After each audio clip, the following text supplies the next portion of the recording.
Dans un village balayé par le vent et la poussière, un jeune berger marche seul, son troupeau famélique derrière lui. Les rires l'accompagnent partout. On dit de lui, il est faible. Il ne réussira jamais. Mais ce que personne ne sait, c'est que ce garçon porte dans son cœur une force que rien ne pourra briser. Et ce jour-là, son destin commence. Son nom est Nadir. Un jeune homme d'Aix en grave peine 20 ans, mais déjà marqué par les épreuves de la vie. Il vit seul, dans une petite cabane de terre et de bois, au bord d'une rivière qui chante doucement au lever du soleil. Ses parents sont partis trop tôt, laissant derrière eux un vide que ni le temps ni le silence n'ont réussi à combler. Chaque matin, quand le coq réveille le village, Nadir sort de son abri, son regard fatigué fixé vers l'horizon. La brise matinale caresse ses cheveux crépus, ses vêtements usés flottent légèrement au vent. Il s'arrête toujours quelques secondes devant la rivière. L'eau claire reflète son visage, et parfois, il se demande. Qui est-il, sans famille, sans soutien? Mais dans ce reflet fragile, brille aussi une étincelle d'espoir. Il respire profondément, comme pour se donner la force d'affronter une nouvelle journée. Derrière lui, dans l'ombre de la cabane, ses chèvres attendent. Maigres, fatigués, leurs yeux trahissent la faim. Nadir leur sourit malgré tout. Parce qu'elles sont tout ce qu'il lui reste. Et il sait qu'aujourd'hui, comme hier, il les mènera à la savane. Le soleil se lève, rouge et majestueux, peignant le ciel de flammes. Nadir guide son petit troupeau sur le chemin poussiéreux qui mène à la savane. Ses sandales usées soulèvent des nuages de poussière à chaque pas. À ses côtés, les chèvres trottinent, leurs clochettes en fer rouillent, mais tintent encore faiblement. Le chemin traverse le village. Et c'est là que commence le poids le plus lourd pour Nadir. Les regards. Les rires. Les murmures. Les enfants, à moitié nus, courent vers lui en lançant des pierres et en criant. Regardez son troupeau. Des squelettes sur pattes. Nadir baisse la tête, serrant la corde de ses bêtes. Les adultes, eux, ne disent rien. Mais leur silence est plus cruel encore. Ils détournent le regard comme s'il n'existait pas. Pourtant, dans ses pas hésitants, une promesse silencieuse se glisse. Un jour, il relèvera la tête. La marche se poursuit, plus lourde que jamais. Chaque pierre qui roule sur le sol semble peser sur son cœur. Nadir ne répond pas aux moqueries. Il ne parle pas, il ne crie pas. Il se tait. Car il sait que ses mots n'auraient aucun poids face au mépris. Ses pensées vagabondent. Il revoit le visage de sa mère, douce et fatiguée, qui lui murmurait autrefois. Un jour, mon fils, tu seras plus fort que la douleur. Il revoit aussi son père, courbé sur la terre, jurant que le travail finit toujours par payer. Ses souvenirs, comme des braises, entretiennent la flamme qui brûle encore dans ses yeux. Alors il continue à avancer, tenant sa corde comme on tient à la vie. Enfin, la savane s'étend devant lui. Immense. Dorée. Brûlante. Mais presque stérile. L'herbe est rare, sèche, comme brûlée par le soleil implacable. Les chèvres se dispersent, cherchant désespérément quelques brins à ronger. Le vent souffle, chaud, soulevant des nuages de poussière qui fouettent le visage de Nadir. Il s'assoit sur une pierre plate, observant son troupeau famélique. Son ventre gronde, mais il reste immobile. Il ferme les yeux, laissant les bruits de la savane remplir son silence. Un cri d'oiseau, le froissement d'un serpent dans les herbes, et surtout, ce battement sourd dans sa poitrine. Celui d'un garçon qui rêve encore, malgré tout. Un garçon qui croit qu'un jour, sa terre donnera plus que poussière, et que ses chèvres ne seront plus la risée du village. Les heures passent. Le soleil décline. Nadir rassemble ses chèvres. Il les observe, une par une. Leurs os saillent, leurs yeux sont fatigués. Mais elles vivent encore. Et tant qu'elles respirent, lui aussi peut continuer. Dans son cœur, une voix s'élève, plus forte que les rires, plus claire que les insultes. Un jour, les choses changeront. Alors il relève la tête. Son regard se perd vers l'horizon rougeoyant, là où le soleil s'enfonce dans la terre. Dans ses yeux, une flamme danse. Petite, fragile, mais indestructible. Ce n'est pas seulement un espoir. C'est une promesse. La promesse qu'il se fera une place. La promesse qu'un jour, il ne sera plus l'enfant que l'on moque, mais l'homme que l'on respecte. Le soleil tombe derrière les collines, étirant des ombres longues comme des cicatrices sur la terre. Nadir marche seul, ses chèvres déjà rentrées. La chaleur du jour s'éteint, remplacée par le souffle tiède du soir. Au détour d'un sentier bordé d'acacias, il aperçoit une silhouette. Une jeune femme, assise sur une pierre, la tête baissée, le visage caché par un voile sombre. Il s'approche doucement. Les sanglots discrets lui parviennent comme un écho. Sa voix brise le silence. « Pourquoi pleures-tu, sœur ?» Elle relève légèrement le voile. Ses yeux brillent, noyés de larmes. Elle hésite, puis murmure. « On se moque de moi parce que je boite. Personne ne veut marcher à mes côtés. » Le cœur de Nadir se serre. Ses propres blessures trouvent un écho dans celle de cet inconnu. Il ne parle pas tout de suite. Il observe le ciel rougi, puis dit simplement. « Alors, marche avec moi. Moi aussi, je connais la douleur des moqueries. » Le silence pèse une seconde encore. Puis, comme une brise fragile, le visage d'Amina s'éclaire. Ses yeux, d'abord surpris, se posent sur Nadir. Elle voit en lui non pas la pitié, mais une main tendue. Ses lèvres tremblent, et pour la première fois depuis longtemps, elle sourit. Un sourire timide, presque oublié, mais qui brille plus fort que le soleil couchant. À cet instant, leur solitude se reconnaissent. Deux âmes rejetées, liées par la même douleur. Et dans ce sourire naît une promesse silencieuse, marcher ensemble, coûte que coûte. Les jours suivants, Amina et Nadir marchent ensemble. Leurs pas lents, parfois maladroits, tracent un chemin que beaucoup voudraient effacer. Mais les regards brûlent comme des torchers.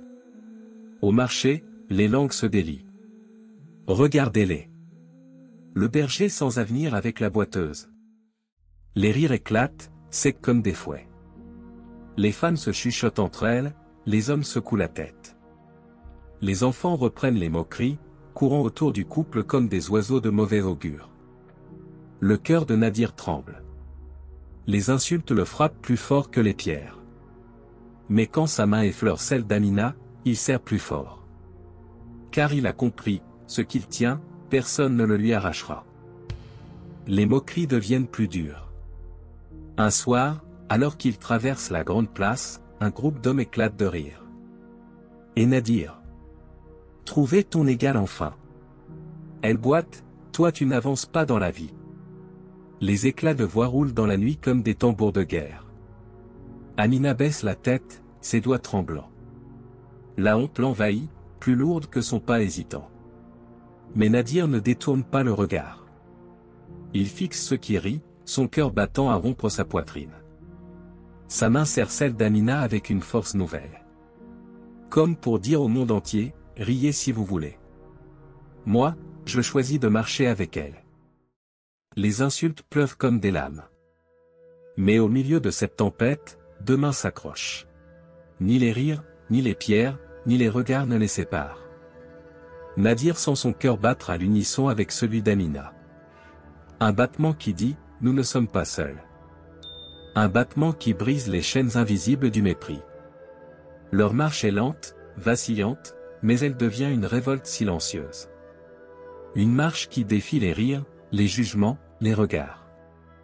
Et sous la lune qui éclaire leur chemin, leurs ombres s'allongent, deux silhouettes fragiles, mais indestructibles. Un grondement sourd réveille le village. D'abord, ce n'est qu'un murmure lointain.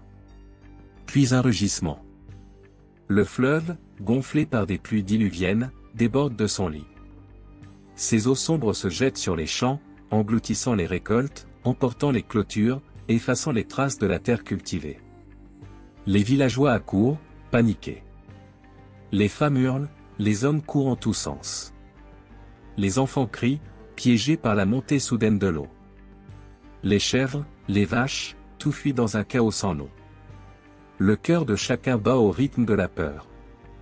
Jamais ils n'avaient vu la nature se déchaîner avec une telle violence. Leur voix s'élève, tremblante. Que faire? Où aller?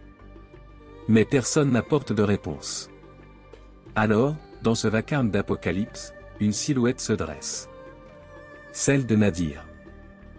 Là où les autres tremblent, Nadir se souvient. Des sentiers secrets que son père lui avait montrés, des passages dans les collines, des abris où l'eau ne peut atteindre. Il lève la voix, plus forte que la tempête. Par ici. Suivez-moi. D'abord, les villageois hésitent. Lui, le berger sans avenir? Lui, qu'ils ont enraillé. Mais la peur balaie les préjugés. Alors, un groupe le suit. Puis un autre. Puis tout le village. Nadir court en tête, pieds nus dans la boue, tenant la main d'un enfant terrifié. Il guide les familles à travers les chemins détrempés, les mène vers les collines sèches. Chaque pas devient un acte de survie, chaque geste un commandement silencieux. Dans le chaos, l'homme méprisé devient chef. Au détour d'un champ noyé, des cris déchirent l'air. Deux enfants luttent contre le courant, leurs petites mains battant l'eau avec désespoir. Sans réfléchir, Nadir plonge. Le flot glacé l'engloutit, mais il avance, ses bras puissants fendant les vagues furieuses. Il saisit le premier, puis le second, les serre contre lui. Ses poumons brûlent, ses jambes s'alourdissent, mais son cœur refuse de céder. Dans un dernier élan, il les arrache aux griffes de la rivière, les déposant sur la berge où des mers hurlantes les récupèrent. Les villageois, tétanisés, regardent ce berger qu'ils méprisaient. Et dans leurs yeux, pour la première fois, n'est autre chose que le mépris. Du respect. De l'admiration. Tandis que Nadir lutte contre la rivière, Amina, elle, devient la lumière dans l'ombre. Ses mains tremblantes mais habiles pansent les plaies. Avec un morceau de tissu, elle arrête le sang d'un vieillard blessé. Avec une calebasse, elle donne à boire aux enfants tremblants. Elle boite, oui. Mais chaque pas qu'elle fait est une preuve de courage. Sa voix douce apaise les cris, ses gestes simples calment les peurs. Les villageois, surpris, découvrent une tendresse qu'ils avaient ignorée, méprisée. Sous la pluie battante, Amina devient un refuge. Et aux côtés de Nadir, elle incarne une vérité éclatante. La force ne réside pas seulement dans les bras, mais aussi dans le cœur. La nuit tombe, et la pluie redouble. Les familles, rassemblées sur les hauteurs, regardent en bas la vallée noyée. Tout est perdu, les récoltes, les bêtes, les maisons. Mais pas les vies. Grâce à lui. Grâce à elle. Nadir, trempé jusqu'aux os, se tient debout, haletant, mais fier. Amina, à ses côtés, soutient un enfant endormi contre son épaule. Et tous les regards, même ceux qui jadis lançaient pierres et insultes, se tournent vers eux. Silencieux. Reconnaissant. Ce soir-là, sous la pluie battante, une vérité éclate comme l'éclair. Le berger méprisé est devenu leur sauveur. Et la boiteuse rejetée, leur guérisseuse. Deux âmes brisées, révélées par la tempête. Le soleil renaît sur le village, lavé par les pluies diluviennes. Les flaques reflètent la lumière dorée du matin. Les enfants, hier trempés et effrayés, courent à nouveau sur la terre humide. Les femmes ramassent les restes des toitures emportées par le vent. Le fleuve, enfin apaisé, chante doucement comme pour s'excuser de sa fureur. Au milieu de cette reconstruction, Nadir marche la tête haute. Ses pas sont lents, mais sûrs. Là où les regards se détournaient jadis, aujourd'hui ils s'inclinent devant lui. Le silence du mépris s'est transformé en respect profond. Nadir n'a pas besoin de parler. Ses actes crient plus fort que 1000 paroles. Sous le grand baobab, symbole de sagesse et de mémoire, les anciens se rassemblent. Leurs visages marqués par le temps portent encore l'inquiétude des jours passés.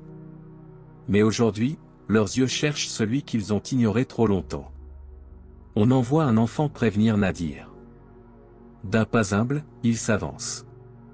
Les tambours cessent. Les conversations s'éteignent. Tout le village retient son souffle. Les anciens se lèvent, un geste rare, réservé aux plus grands honneurs. Leur voix résonne. Aujourd'hui, nous reconnaissons ton courage et ton cœur. Toi que nous appelions faible, tu es plus fort que nous tous. Un murmure d'émotion traverse la foule. Les femmes essuient leurs larmes. Les hommes inclinent la tête. Un ancien s'avance, pose sa main tremblante sur l'épaule de Nadir. Ce geste simple résonne comme un tonnerre dans le cœur des villageois. Autrefois, ces mêmes mains avaient pointé Nadir du doigt, moqueuse et dure. Aujourd'hui, elles le bénissent. Que ce garçon devienne un exemple pour nos enfants, crie une voix dans la foule. Alors, les chants commencent. Les tambours reprennent, mais cette fois ce ne sont pas des sons de guerre, ni de moquerie, ce sont des rythmes de gratitude et de joie.